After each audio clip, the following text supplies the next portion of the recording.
The most shadowy tales of Germany originate here. Even now, the cobblestones of Hamelin reverberate with the steps of 130 children who vanished into forever on the 26th of June, 1284. Have you ever pondered why Germanic myths feature more stories of mass punishment than any other European heritage? Why the blameless suffer for the wrongdoings of the wicked? And where enchanting melodies transform into holy vengeance? And why the most dreadful retribution arrives not via force but by stealing what societies cherish above all their future?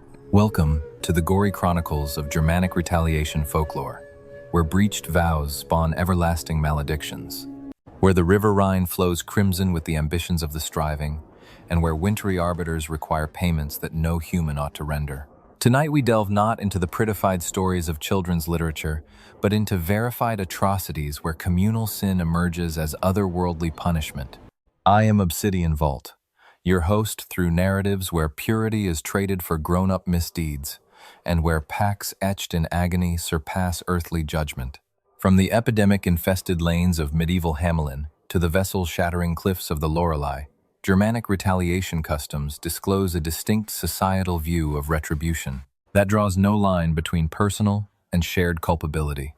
These aren't stories of private vengeance but of universal payback, where whole families atone for solitary wrongs, where whole societies endure for shattered promises, and where the notion of blamelessness disintegrates in the face of verdicts that function on pre-Christian notions of communal obligation.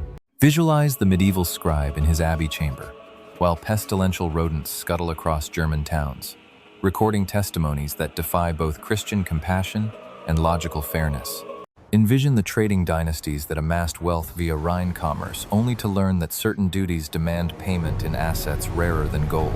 Reflect on the villages that preserved age-old winter rituals, meant to satisfy arbiters whose rulings existed before human notions of personal entitlements. Germanic retaliation customs extend far beneath Roman jurisprudence or Christian absolution, grounded in clan principles of esteem that see societies as unified bodies where the affliction of one contaminates every other. Here, fairness is not sightless but omniscient, gauging fault through multiple generations and requiring restitution that accrues across ancestries. The tales we shall examine this evening expose how Germany's distinct location between Western Christian faith and Eastern heathenry generated otherworldly customs, where payback turns into ideology and retaliation morphs into a universal law. From the Pied Piper's methodical gathering of Hamelin's youth to the Lorelei's psychological enticement of the Rhine traders, from Frau Perchta's icy judgments to the cannibalistic craving of the Nachzehrer, we will investigate 4 incarnations of Germanic retaliation, which unveil justice as a power more dreadful than confusion. These narratives reflect Germany's intricate bond with shared accountability, both a wellspring of societal unity and generational affliction, group fortitude, and inherited blame. Subscribe to accompany our examination of Germanic retaliation lore, and leave a comment telling us which type of otherworldly fairness most freezes your contemporary mind. Now allow us to start our voyage through the meticulous account books, where each obligation is noted and every settlement becomes overdue with interest measured in the wails of the young. First tale, the Piper's Pact. The occasion when Hamelin forfeited its tomorrow. During the summer of 1284, while the Holy Roman Empire grappled with political disunity and religious upheaval, the thriving settlement of Hamelin on the Weser River turned into the setting for the best recorded incident of paranormal retribution in Europe's annals. In stark contrast to the sanitized fairy tale known to modern children, the actual historical records present a narrative so deeply disturbing that even 7 centuries have failed to reduce its power to horrify anyone who examines the evidence. Imagine, if you can, Hamelin in the 13th century, a prosperous commercial center where trade along the Weser River generated wealth, evident in elaborately decorated guild houses, a grand church consecrated to Saint Boniface, and a merchant class so self-assured that they considered contracts more as suggestions than as sacred promises. The town's abundance drew in not only traders and artisans, but also the rats that inevitably accompany human wealth. This human prosperity turned a simple commercial disagreement into a supernatural calamity. The earliest entry in the Hamelin Church Chronicle declares that a full century has passed since our children left. That inscription from 1384 treats the event as established history, not folklore, and it requires no further explanation. Every resident knew exactly what disaster had befallen their ancestors 100 years earlier. However, the complete story survives in several independent sources. Those details turn a simple disappearance into a profound meditation on justice and innocence, with the lesson that communities pay for their leaders' sins. Town records from 1284 document a rat infestation that threatened the town's survival, with grain supplies showing contamination that could cause famine. Disease-carrying vermin multiplied faster than standard countermeasures could control, and the town council, dominated by wealthy merchants benefiting from the Vasa trade, faced an urgent crisis. At this point enters the figure known as Debonta Pfeiffer, the piper in multicolored clothes. Descriptions consistently emphasize his garments of impossible hues, fabrics that shift color with one's perspective, and a flute carved from an unknown material that seemed to capture light and hold it within translucent depths. His arrival happened to coincide with the summer solstice, a timing that later theologians would interpret as highly symbolic. The contract negotiations, preserved in guild records that survived Hamelin's many disasters, show remarkable detail. The piper demanded 1,000 guilders, a fortune that would have strained even Hamelin's wealthy treasury. But he offered guarantees no ordinary rat catcher would dare to make. Complete extermination of all rats within a single day, with payment due only after verification of success. The town council, led by Burgermeister Bertram von Mindon, agreed to terms they never intended to honor. Hinrich von Hoye, a traveling merchant who witnessed the rat removal, left the only detailed account of the piper's methods. On the morning of June 26th, the piper began playing a melody that von Hoye described as containing harmonics painful to the human ear, while seeming to communicate directly with the rodents' minds. Rats emerged from every building, every cellar, every hidden nest, forming a living river of gray and brown that followed the piper through Hamelin's streets. But the true horror lay not in the rats' behavior, but in their apparent awareness during the procession. Von Hoye noted that the creatures moved not in panic, but with purpose, their eyes reflecting what he called a terrible understanding of their fate. They did not resist. Rather, they embraced their annihilation, as if they acknowledged that their own extinction was deserved. The piper headed back to the town square to collect his reward. His vibrant clothing remained entirely dry, even though he had spent time at the water's edge, while thousands of rats perished. Burgomaster von Minden and the city council reasoned that no witnesses remained to the verbal agreement, and that no court would trust a stranger's word over that of reputable merchants, so they refused to pay. In its place, they presented a nominal sum of 50 guilders, arguing that the service had been worth no more than that. The piper's retort, preserved by the town scribe who recorded the argument, carries philosophical significance that redefines him from a simple trickster into a representative of universal justice. "You misunderstand contracts," he supposedly stated. "When you strike a bargain with someone who commands forces beyond your grasp, you commit not only your money but also your destiny. I shall come back to collect a debt that will accumulate over many generations." He left Hamelin that same evening, but the fallout from the violated contract became evident without delay. That night, all adults in Hamelin shared the same dream, their offspring walking into gloom while the parents stood stuck, incapable of shouting a warning or pursuing them. The visions continued every night, growing more vivid.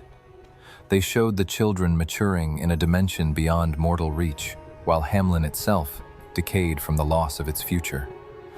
The calamity occurred on July 22nd, the feast of Mary Magdalene, a day chroniclers noted for its connection to remorse and change. The piper reappeared, but his appearance had transformed in ways that disclosed his true identity.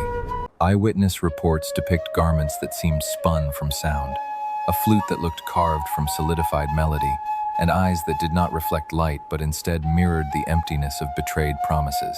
This time he played a different tune, one that adult ears could not fully hear, yet which exerted an irresistible pull on the minds of children.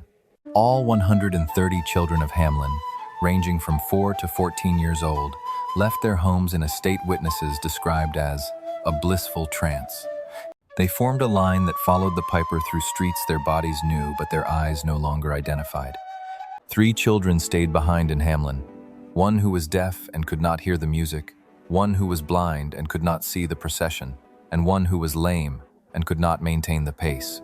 These survivors gave the only accounts of the children's exit, describing how their playmates walked as if perceiving paradise just out of mortal sight, while parents stood paralyzed, able to watch, but incapable of interfering with a justice that operated under rules more ancient than any human decree. The procession went through Hamelin's eastern gate toward the Koppenberg, a hill that local lore had long linked to supernatural events. The blind child, Jakob Steinbach, stated that the music brought about synesthetic experiences. He could see sounds as colors and shapes, assembling into patterns of impossible beauty. He described how the voices of his playmates merged with the piper's melody, producing harmonies that implied they were acquiring languages that existed before human speech arose. At the Koppenberg, according to the lame child Anna Müller, who had trailed them as far as her twisted leg permitted, the hillside parted as if it were a gateway to chambers that had been there eternally, yet could only be accessed with the correct keys. As the children entered that gap, they chanted verses filled with forbidden wisdom secrets of their parents' concealed transgressions, the resting places of corpses from Hamelin's early days, and predictions of what lay ahead for the town, predictions that would later come true with horrifying precision. After the final child passed through, the fissure closed, leaving behind only a shallow indent on the slope, a spot that defied every effort to dig deeper. Frantic mothers and fathers tore at the ground with their own fingers, but encountered nothing but bedrock that felt far more ancient than the adjacent formations, as though the brief opening had exposed strata whose timeline was out of sync with ordinary matter. In the days that followed, Hamelin was no longer a thriving marketplace. It became a place haunted by emptiness. Its official documents, once filled with trade deals and plans for public works, turned into inventories of sorrow that test the emotional strength of anyone who reads them today. Mothers and fathers recounted hearing their children's voices carried on the breeze through vacant spaces, setting out food for households that would never again dine together, preserving playthings and garments as memorials to lives that would never be lived. Yet, the otherworldly aspects of the children's vanishing did not cease. They kept appearing in phenomena that hinted their destiny went far beyond mere mortality. Numerous individuals claimed to have seen the lost children in situations that made no logical sense. Traders journeying far away spoke of encountering bands of kids who used the unique accent of Hamelin. But those children allegedly served a master of melodies in a dimension where musical notes took the place of words, and social order was decided by harmony. The clergyman, Augustine Heinzer, who tended to Hamelin's shattered community, recorded religious questions that undermined conventional Christian ideas about God's fairness. Writing to the Bishop of Minden, Heinzer asked how a just God allowed the blameless to pay for the guilt of elders, how young ones could be bound by deals they never agreed to, and if the piper was an instrument of heaven, a demonic entity, or some power that fell beyond Christianity's framework. The bishop's answer, stored in diocesan records, shows church leaders grappling to keep their teachings consistent when confronted with paranormal happenings that broke their religious rules. He proposed that what happened to the children could be seen as a type of martyrdom. Their innocence was not obliterated but changed, and what looked like punishment was actually a hidden rescue from the town's moral decay. However, his reasoning offered little comfort to mothers and fathers who simply wanted their kids back, not religious excuses for why they were gone. The material fallout added to the emotional devastation, for Hamelin soon realized that the loss of its young translated into a measurable loss of its prospects. Commercial alliances fell apart when neighboring settlements reconsidered the prudence of dealing with a place seemingly cursed by otherworldly forces. Couples with small children abandoned the area, unwilling to raise offspring in a land under a hex. In a single generation, Hamelin went from being a busy trade center to a somber legend warning of the consequences of betraying beings beyond human understanding. Researchers today, who analyze the Hamelin archives, note strange occurrences that imply the paranormal forces behind those events are still at work.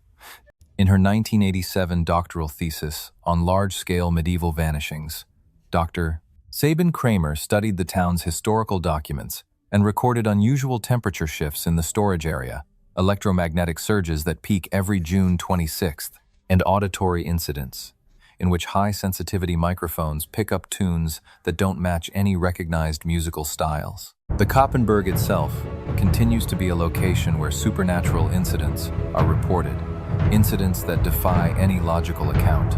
According to locals, during summer solstices, the laughter of children can be heard emanating from the hill. Under specific weather conditions, they report witnessing processions of diminutive figures dressed in medieval attire. Additionally, toys from periods before modern industrialization have been discovered at particular sites. There were no known historic settlements in the area. These occurrences grow stronger in years when Hamelin's local government contemplates monetizing the story of the Pied Piper. It seems the ancient verdict still penalizes any effort to gain from the tragedy. The ethical ramifications of the Pied Piper's retribution go far beyond a mere fable about honoring pledges.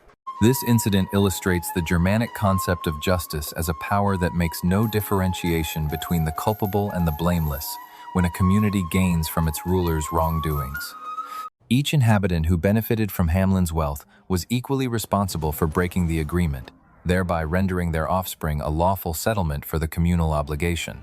The Pied Piper was either a supernatural being carrying out universal justice or a mortal using mysterious methods to engineer a large-scale abduction.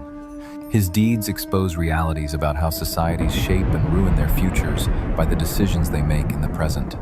Hamelin's offspring suffered for the transgressions of their elders, yet their sacrifice bought wisdom that over 700 years of reason has not obliterated. Certain agreements involve commitments beyond mere money. Certain obligations accrue interest over many generations, and particular modes of justice follow a mathematical logic, in which being innocent offers no shield against the calculations of shared blame.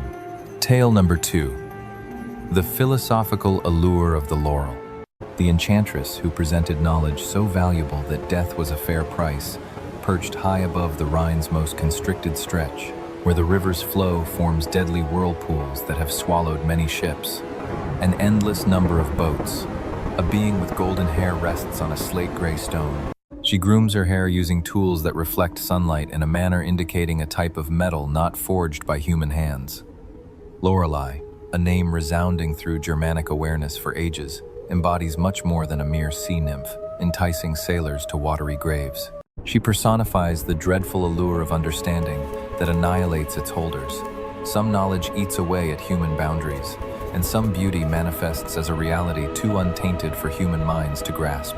Visualize the Rhine gorge close to Street Gorshausen during the year 1587, when commerce along the river was the financial foundation of many German states. Expert helmsmen could command fees equaling those of accomplished doctors. The rock later named Lorelei had already caused the wreck of numerous boats, yet logical accounts citing dangerous currents and sound phenomena were adequate for the majority of sensible thinkers.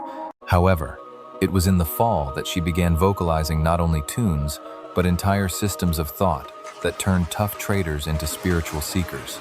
These converts then intentionally directed their vessels into the rock face.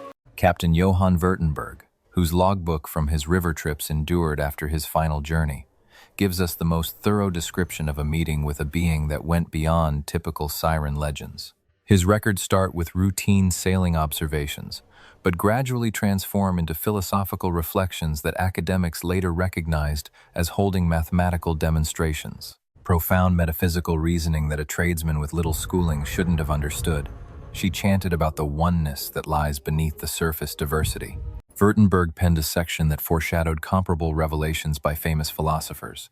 Her singing held overtones that rendered the links among all existence visible. The movement of rivers mirrors the flow of time. Each single drop holds the entire ocean within it. How awareness permeates physical substance such that the differentiation between living and non-living becomes an irrelevant fabrication of narrow awareness. Yet the real terror of Lorelei was not her appearance or her melodies, but the gift she presented to those who listened to her entire performance. Based on accounts from seamen who endured only partial contact with her songs, Lorelei did not offer wealth or affection, but rather an understanding of the basic essence of existence. Grasping the cosmos's fundamental laws directly, freed from mental constraints. Romantic poets like Heinrich Heine would later depict Lorelei as an emblem of tragic romance, but older narratives show a being of deeper philosophical intricacy. Her seduction bypassed emotion, targeting the intellect instead, presenting insights that human consciousness could perceive but not hold, without abandoning the frameworks that preserve sanity. Those she claimed were not killed by longing, but by excessive exposure to reality in its raw, unmediated state. The cargo ship Margareta, transporting wine from the mines to Cologne in October 1587, turned into the best recorded instance of the Lorelei's intellectual predation. According to the ship's manifest, 23 individuals were on board, among them Father Marcus Brenner, a Jesuit scholar heading back from theological disputes in the mines where he had upheld Catholic orthodoxy against Protestant reforms. His involvement turned an ordinary trading trip into a metaphysical disaster. Survivors reported that the Lorelei showed itself at sunset, coloring the Rhine gorge with hues that appeared to include shades beyond the usual visible range. At first, her song was a wordless tune that made the water appear to twirl, forming patterns akin to mathematical formulas written in fluid movement. However, as night descended, words formed, not in any particular language, but in a speech that communicated straight to the mind without needing linguistic decoding. Father Brenner, skilled in logic and rhetoric, tried to refute her melody with theological reasoning. Yet his diary shows a slow seduction, not physical, but intellectual. She reveals truths that religious texts only allude to, but never state explicitly. He penned, "The oneness of creation that theology declares becomes observable through her melody, not as a metaphor, but as direct awareness of how all reality takes part in a single divine idea that contemplates itself through countless details." At first, the crew fought her influence using standard methods, plugging ears with wax, tying themselves to masts, and chanting protective prayers. Yet the Lorelei's melody worked via pathways that physical obstacles could not obstruct. Her revelations spread via a quantum entanglement of consciousness, contacting minds across dimensions that human bodies were not designed to detect, yet which remained open to pure awareness. Young Franz Kellner, the vessel's apprentice navigator, recorded his slow understanding of her message in writings that contemporary physicists find unsettlingly prescient. He wrote, "Space and time are mental constructs we invent to interpret oneness as variety." She demonstrates how to see reality without those filters, view all moments at once, all places as a single point, all entities as variations of one consciousness, examining itself through seeming division. The intellectual seduction reached a tipping point once the crew started debating her insights with each other, forming feedback cycles that magnified comprehension beyond any one person's ability. They found that group reflection on her revelations produced emergent understandings that no solitary intellect could attain. Holistic recognitions concerning the essence of existence that necessitated various viewpoints to fully emerge. Captain Alrex Steinman found himself torn between his obligation to transport goods and his sailors' escalating belief that everyday human actions no longer held significance after Lorelei's revelations. His journal entries chronicle the conflict between pragmatic duty and intellectual awakening that would ultimately shape the expedition's devastating end. He recorded, "My crew no longer finds meaning in trade. They refer to gold as a solidified deception and see our wine shipment as fluid representations of realities that fermentation reveals. They continue their tasks, yet execute them like performers in a drama whose significance they have surpassed. I worry we are already doomed, even though our vessel stays above water."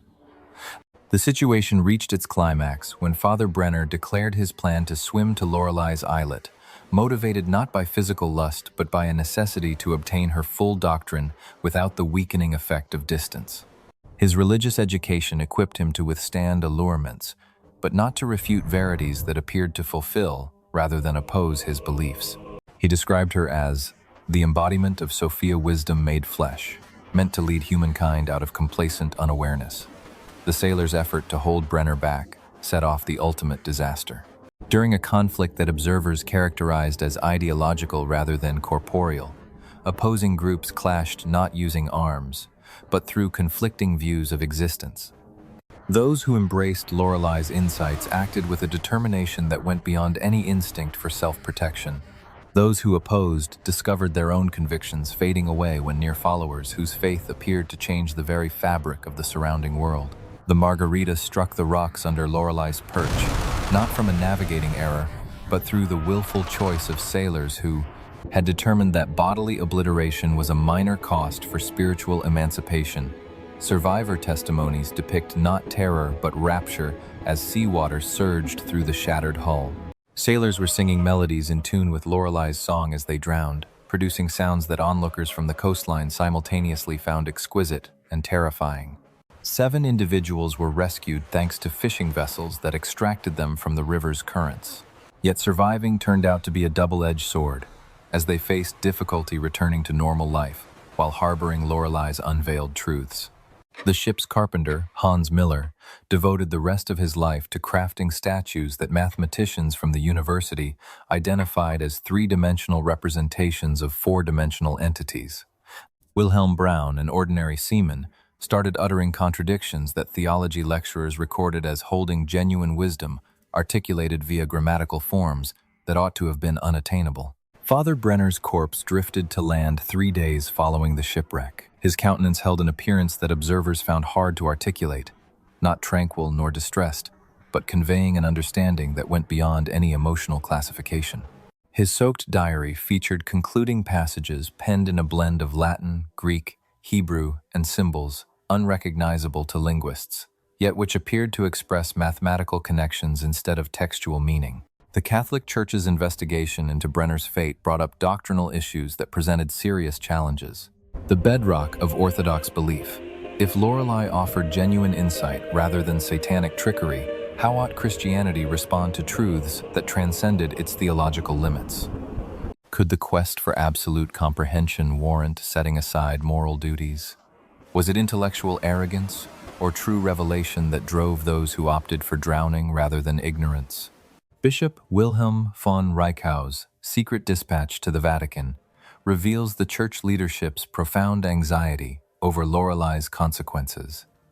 She does not oppose our doctrine, but perfects it in ways that render our meticulous distinctions pointless. He penned, "If fishermen can achieve through drowning what theologians pursue through a lifetime of study, what worth remains in our learning? If truth manifests through beauty instead of debate, what purpose does our logic serve?"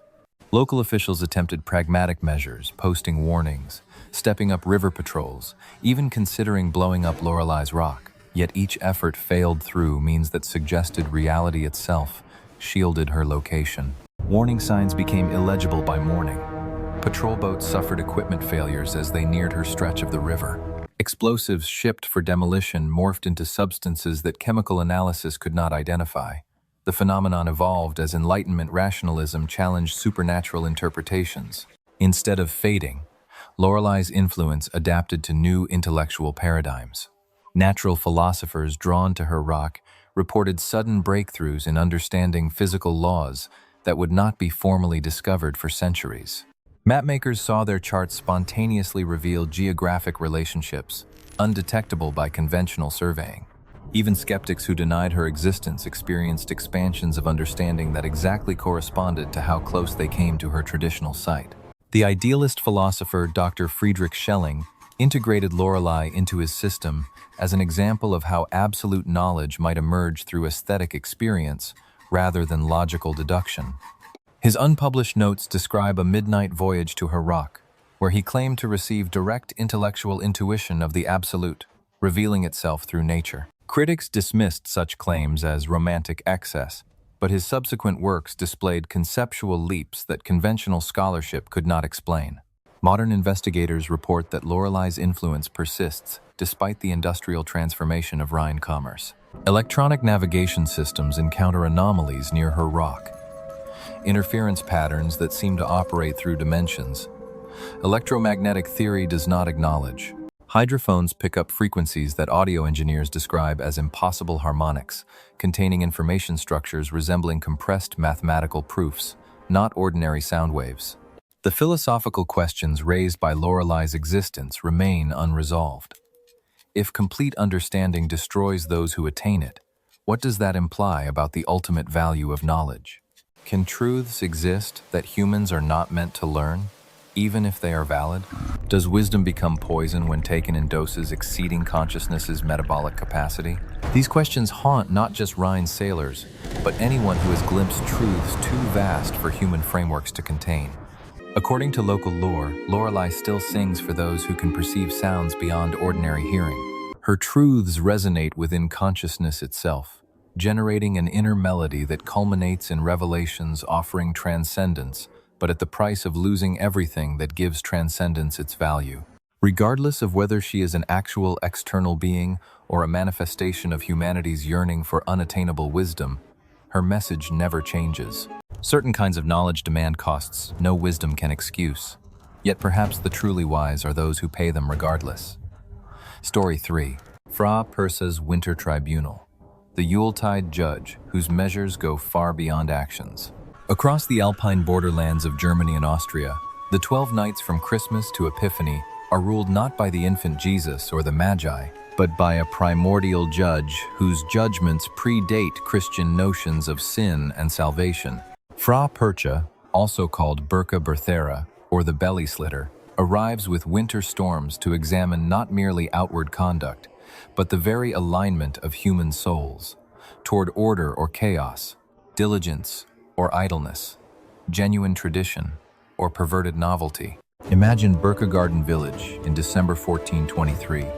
The trauma of the Black Death still shadowed every assembly, and people held fast to customs believed to shield them from powers beyond understanding. Despite the church's disapproval, the villagers upheld their rituals, dancing in masks and presenting offerings to forces older than the church bells that measured Christian hours. They knew Frau Perchta's verdict followed rules that treated pagan customs and Christian changes alike. Her measurement of souls used criteria that existed before either. In contrast to the gentle, sanitized Christmas figures, Frau Perchta came as a cosmic arbiter, judging not superficial ethics, but the deep congruence of one's very essence with the principles she represented. Records from the time depict a being that was both a lovely maiden in white and a terrifying old woman with iron teeth, as if witnesses' minds oscillated between views, each revealing a facet of a truth too intricate for a single stable image. The most thorough description of Frau Perchta's judgment techniques comes from Anna Holtzmann, whose diary was preserved for centuries in her family's Austrian farmhouse. Being the finest spinner in the village, Anna adhered to the old custom of finishing all flax work prior to the winter solstice. She understood that Perchta's primary worry was the correct closing of annual cycles, yet her neighbor, Margareta Steinbach, had adopted more efficient new ways. But this came at the price of forsaking traditional rites. She passes through locked doors as if wood were mere fog. Anna recorded on the 26th of December, 1423. Her eyes hold the profundity of wells descending to the planet's core. Her voice bears overtones that cause windows to vibrate at pitches that ache in the teeth. She communicates not through words, but through pure meaning. These meanings reach comprehension directly, bypassing the ears. Frau Perchta's scrutiny started with the spinning wheels. Yet her assessment went far beyond the fineness of thread. She probed the spiritual condition etched into every manual task.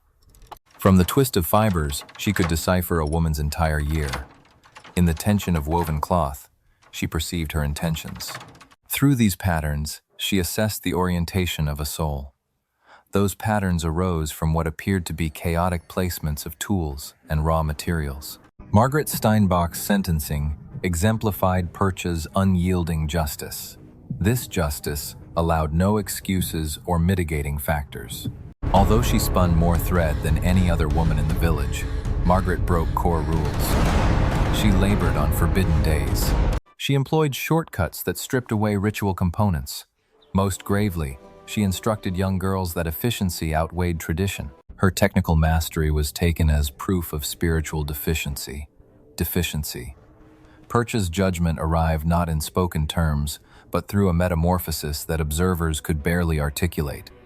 Margaret's stomach tore open, not due to violent action, but through what observers likened to the unfurling of raw flesh, revealing an inside filled not with internal organs, but with the inferior yarn she had spun using illicit methods.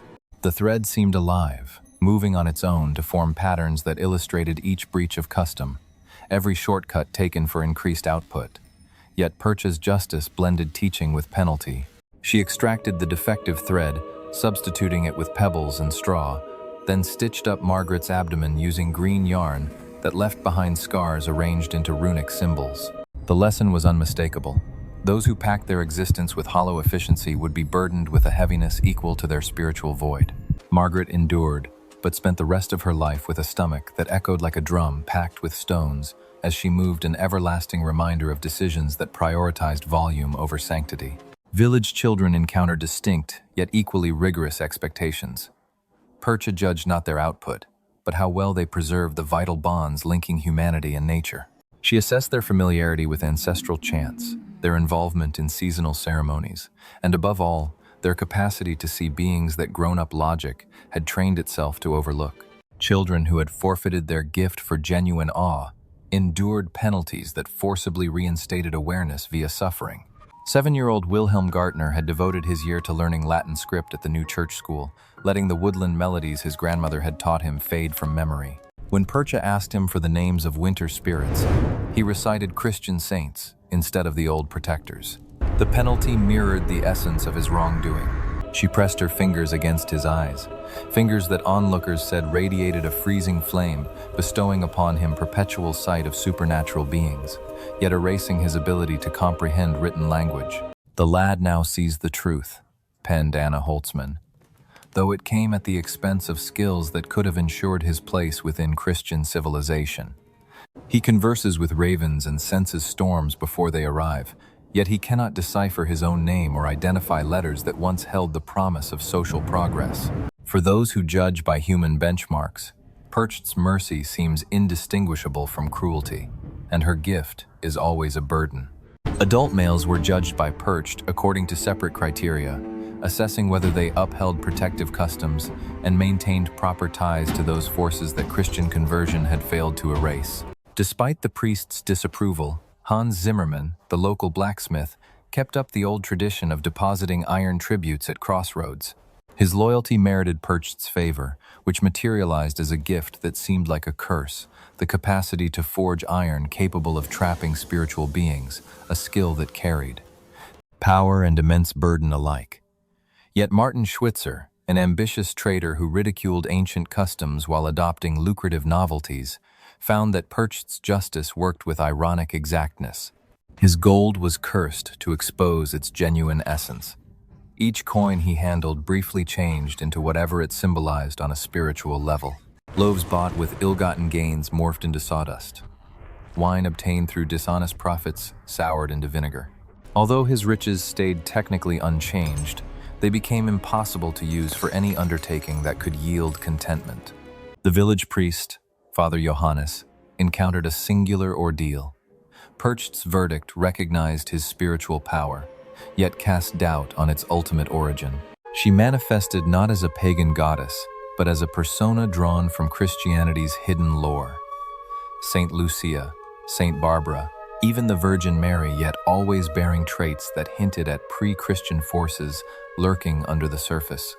Engaged in theological argument using tongues older than Latin, they probed whether conversion truly changed ancient forces or simply concealed them. She references Christ with an intimacy that implies direct acquaintance. Father Johannes reported to his bishop, yet she portrays the resurrection as merely one rotation of an everlasting cycle, not a singular moment of salvation. She accepts the Trinity, but supplements it with entities forming pluralities that defy our numerical systems. What unsettles most is her assertion that Christianity triumphed not by supplanting old deities, but by lending fresh labels to powers that demand intermittent reinterpretation to keep pace with human development. The rulings of Perchta produced social currents that undermined both established hierarchies and the principle of Christian equality. Often, individuals she chastened acquired wisdom that rendered them indispensable in spite of their pain. Conversely, those she blessed discovered that their endowments cut them off from ordinary human society. Within the village, two concurrent social orders emerged, one adhering to the Christian liturgical year and secular legislation, the other guided by Percht's disclosures of cosmic rhythms indifferent to human norms.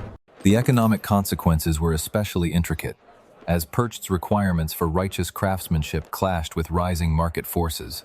Artisans preserving ritualistic excellence saw their goods fetch elevated prices from customers who appreciated their spiritual worth. Yet they also suffered allegations of low efficiency from traders whose yardstick was exclusively material output. The community fractured into two factions, those laboring for Percht's favor and those pursuing secular achievement. Infants born following Percht's 1,423 appearance displayed strange traits, implying her impact lasted well beyond the initial punishments. These children exhibited mastery of age-old skills without any training, conversed with creatures in tongues unheard by grown-ups, and could foresee weather changes via physical feelings linked to air pressure. Nevertheless, they faced difficulties with Christian teachings, perceiving a mismatch between its straight-line theology and the circular knowledge Perchta had implanted in their minds. The Church's reaction showed profound uncertainty regarding beings such as Perchta, who defied simple classification as either demonic or holy. Formal church doctrine denounced her veneration as a remnant of paganism that needed to be stamped out. However, priests who had observed her verdicts frequently adopted subtle theological views, hinting that she could be a facet of divine retribution working through traditions older than Christianity, yet not inherently hostile to it. Bishop Hinrich Vonhams wrapped up his inquiry by proposing measures that conceded how unrealistic it was to wipe out Percht's sway. She passes verdicts by rules beyond our grasp and criteria impossible to define. He recorded, efforts to repress her merely push rituals into secrecy, possibly triggering even harsher appearances. It's wiser to Christianize what's possible while acknowledging that certain powers function in domains our religious framework has yet to chart. The enduring aftermath of Percht's judicial system shaped a distinct local culture, merging Christian ethics with earlier notions of universal harmony. Villages kept two separate calendars, one liturgical for spiritual redemption and a natural one for everyday prosperity. They instructed youngsters in both religious doctrine and ancestral tunes, recognizing that varied realms of life demand diverse kinds of knowledge. Wisdoms. Contemporary anthropologists, examining Alpine Perchtan customs, observe striking parallels with medieval rites, indicating that Frau Perchta's impact goes beyond mere folklore. Modern-day worshippers describe occurrences during ceremonies that align with medieval reports, sudden temperature shifts, synesthetic sensations where audibility becomes visibility, and meetings with beings that assess present-day souls using archaic criteria.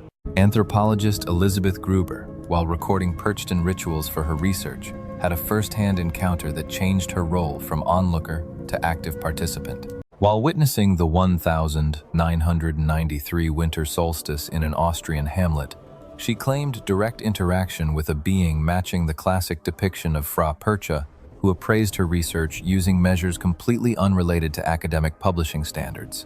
She scrutinized my studies as though she could read my very soul through my writing, Gruber confided in a diary she later made public. Each reference uncovered a spiritual loyalty. Every line of reasoning laid bare a core alignment with either harmony or turmoil.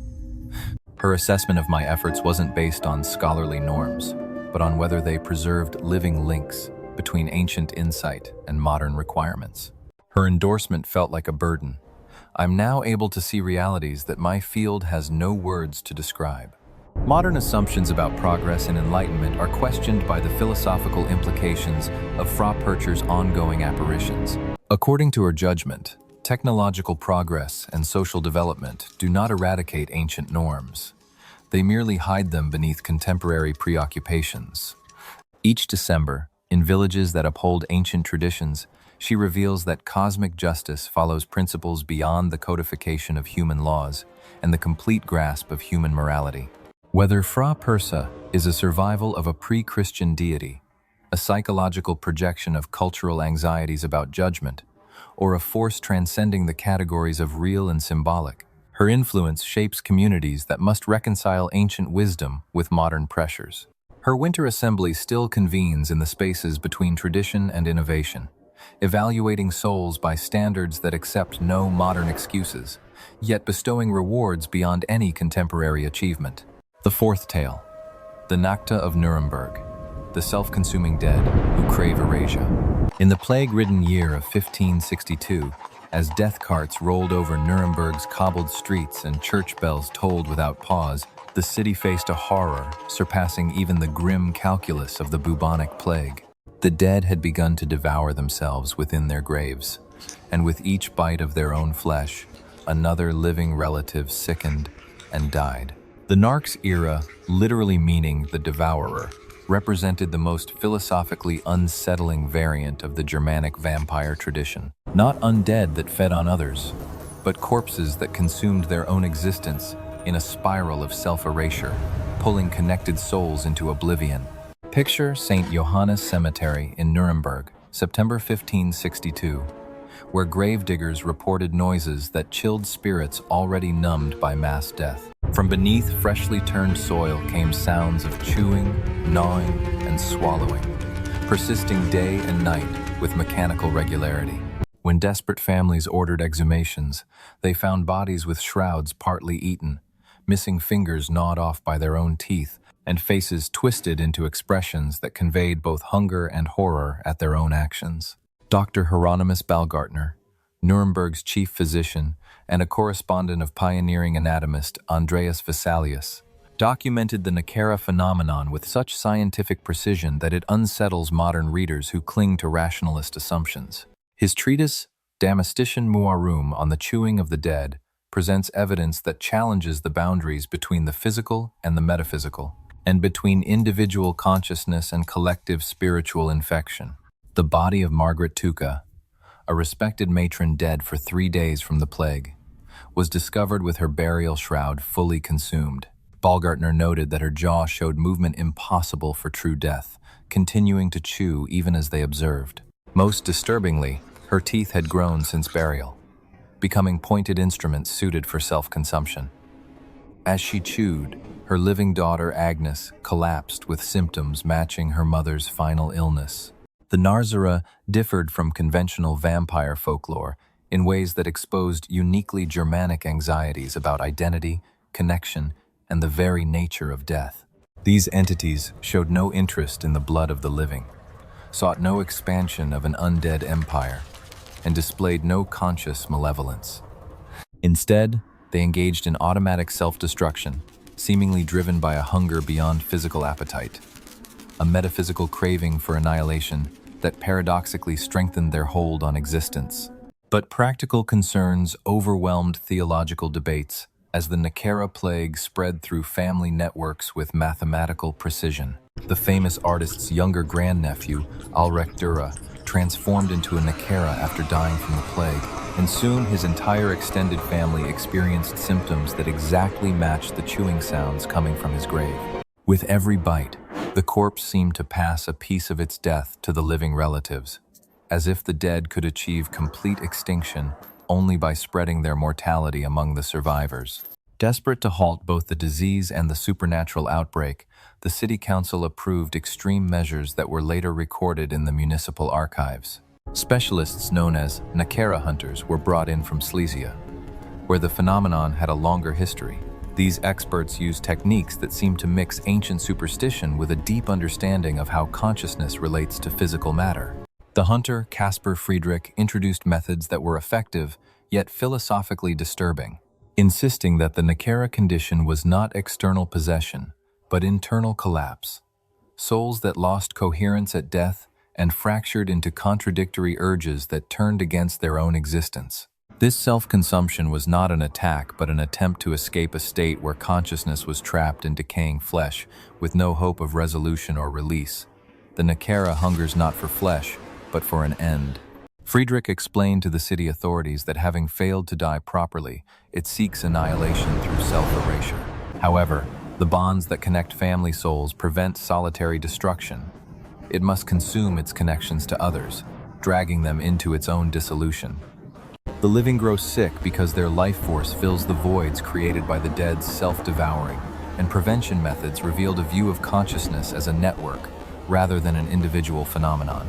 Friedrich prescribed severing linguistic ties, removing the deceased's name from all records, forbidding family members from speaking it, and destroying personal belongings that carried identity markers. The goal was not to honor the dead, but to isolate them from the networks through which self-devouring could travel. When prevention failed, termination required procedures that modern sensibilities find abhorrent, yet they proved effective through mechanisms that suggest disturbing truths about the nature of death. The corpse was exhumed, its mouth filled with soil mixed with communion wine, and most crucially, its name spoken backward 3 times, while an iron spike was driven through its jaw. This process, according to Friedrich, completed the death that illness had only imperfectly begun. The case of the Holscher merchant family demonstrated both the horror and the strange mercy of the Nachzehrer phenomenon. When the patriarch Conrad became a self-devourer, his widow Barbara made a decision that shocked the city authorities. She requested to be buried in the same grave, accepting infection to join her husband's dissolution rather than watch their children succumb one by one. Her sacrifice created a closed loop, containing the supernatural contagion within the marital bond. Dr. Baumgartner's anatomical examinations of neutralized Nachzehers revealed physical impossibilities that challenged medical understanding. Stomach contents included materials that should have been inaccessible from inside a coffin, dirt from below the burial depth, wood from trees not used in the coffin's construction, and, most disturbingly, organic matter that DNA analysis of preserved samples in 1994 could not match to any known organism.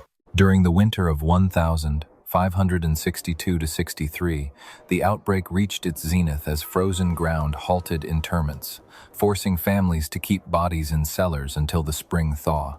The mere closeness to a possible Nachzehrer generated such mental strain that it might have set the phenomenon in motion.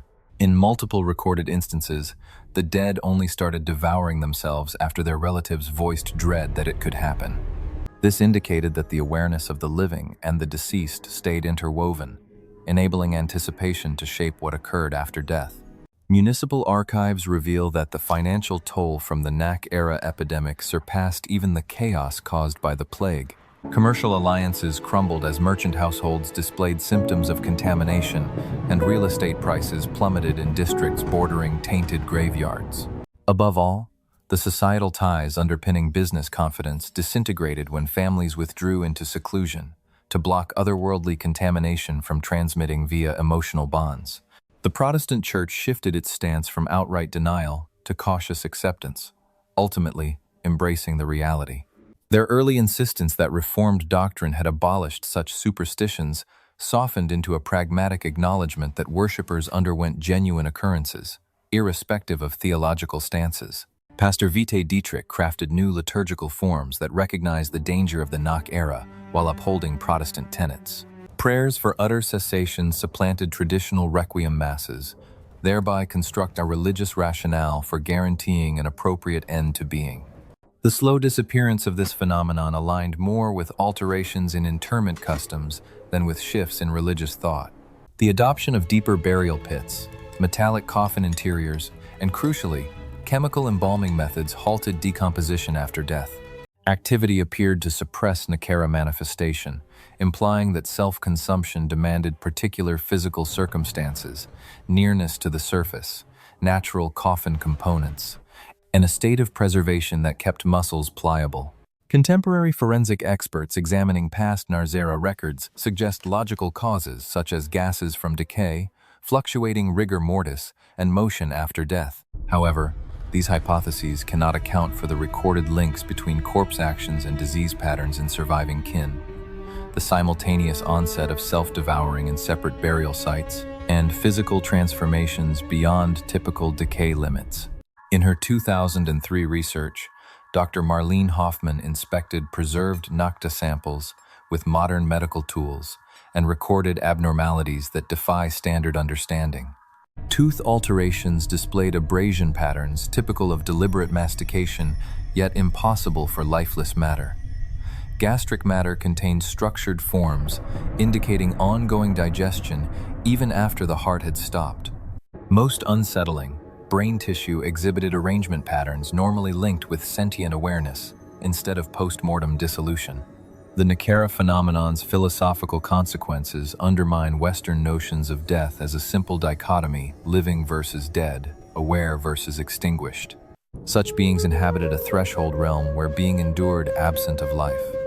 Awareness functioned devoid of consciousness, and hunger dictated actions that could never be sated. These entities embodied a dread not of dying itself, but of an unfinished death, an existence lingering beyond its rightful end, trapped in a condition providing neither the opportunities of life nor the liberation of true demise. Modern accounts of experiences with Nachzehrer phenomena tend to concentrate in circumstances marked by unresolved grief, poorly defined familial limits, and deaths that leave behind substantial loose ends. While psychologists view these as manifestations of survivors' guilt projected outward, those who experience them claim tangible proof.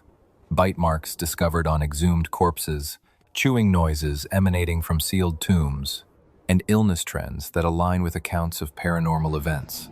Whether the age of Nacht signified genuine awareness after death, a psychosomatic expression of widespread anxiety, or a reality beyond present scientific frameworks, its historical influence molded Germanic perspectives on mortality that endure in collective recollection. The focus on correct interment, thorough cutting of earthly ties, and distinct separation between the living and the deceased mirrors hard-earned wisdom from ages of contending with the self-consuming undead, entities that menaced whole bloodlines with being sucked into a vortex of self-destruction. Present-day Nuremberg's Street Johannes Cemetery, resting place of Alrekdura and many Nachzehrer, follows unique procedures merging reverence for history with pragmatic caution.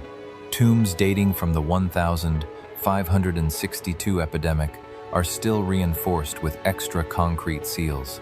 Family historians encounter exceptional challenges in tracking lineages that ended amid the Nachzehrer outbreak. And perceptive persons assert they can hear sounds on particular nights when the atmosphere replicates that of the plague era. Noises of deliberate mastication hint that certain cravings surpass even death's relentless hunger for every mortal body. Thus, we finish our expedition through the meticulous ledgers where Germanic retribution logs each betrayal of a vow, each breach of custom.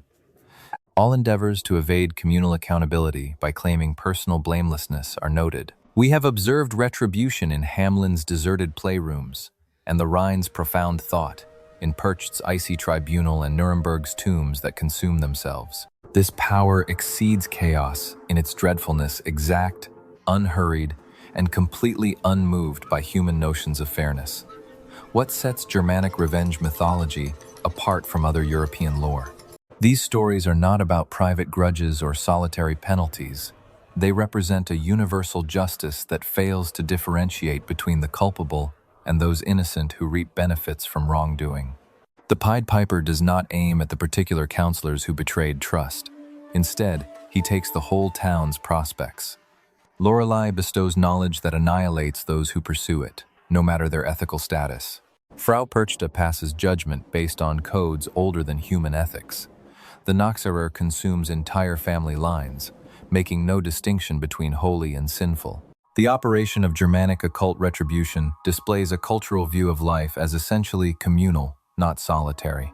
Each individual exists within webs of relationships, kinship, society, and heritage that render separation from others' deeds unfeasible.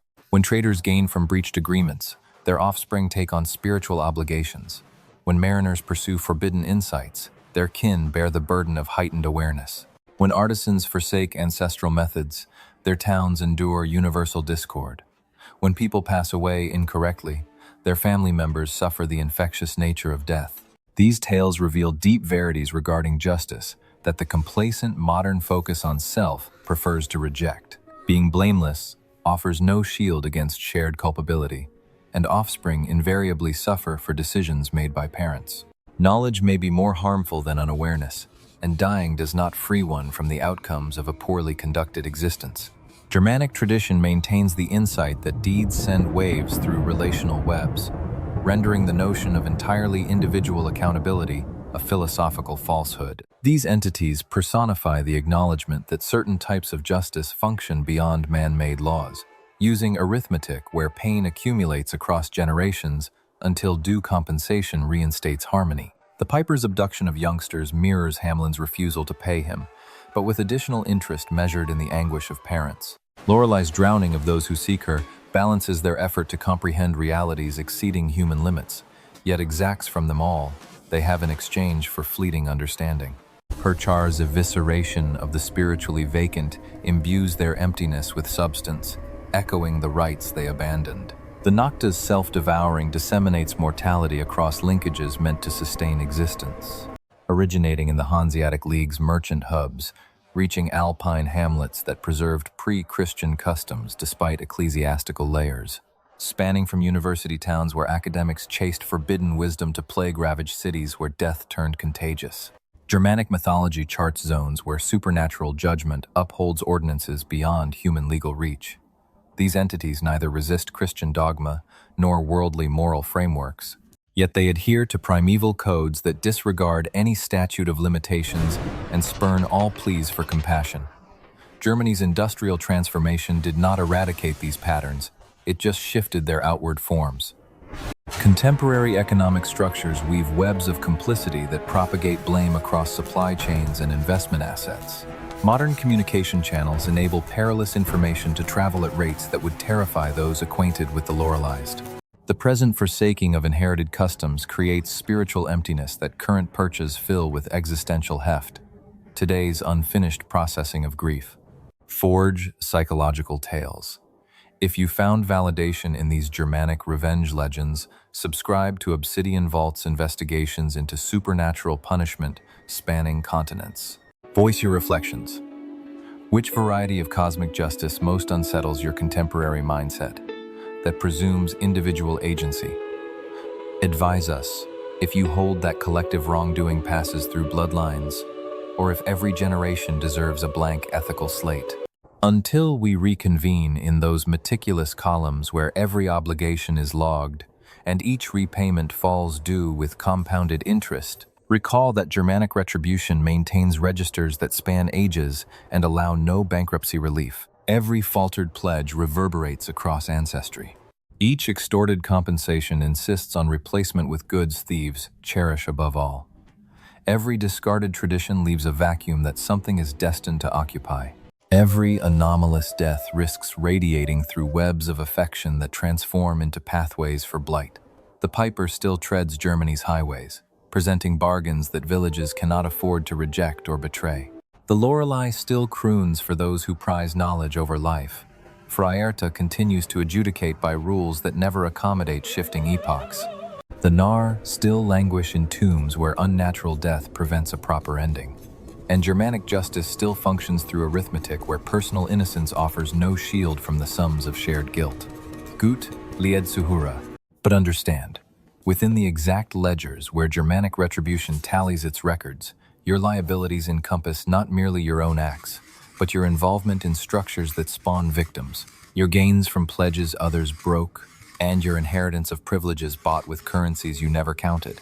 Rest calmly, knowing that somewhere a patient and meticulous entity continues its tabulations, awaiting the instant when payment matures with interest that accumulates through generations until equilibrium is reinstated via substances beyond gold's worth. Which Germanic vengeance custom disturbs your perception of justice? Contribute your perspectives on shared blame, inherited burdens, and whether personal blamelessness can exist in systems where all reap from some exploitation.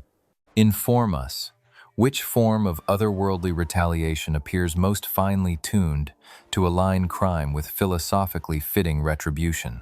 The books remain unclosed, and each observation adds to the precise enumeration that dictates when and how justice reveals its dreadful mathematics.